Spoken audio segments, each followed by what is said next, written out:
adopters. Because from this day forward, they will be our partner in our activities. Now, we are really lucky. Swerte yun ang Buhisan Elementary School.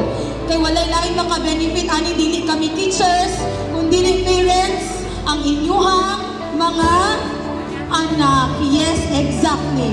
Thus, it is with immense pleasure and appreciation that we extend our heartfelt thanks for the RDL Pharmaceutical Lab and Rotary Downtown Davao as our donors, as our adopter. Thank you for your unwavering support and dedication to our school community. Partner in education. Also their advocacy to help learners and the education department for the betterment of our school children.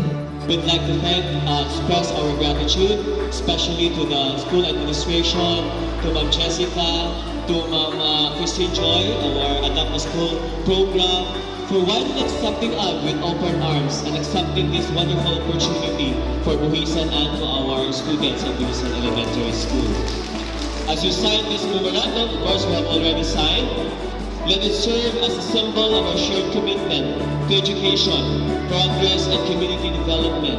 Together, we can create a brighter future for the youth of Buhisan and pave the way for a generation of empowered individuals who will shape the world for the better. Daghang kayong salamat.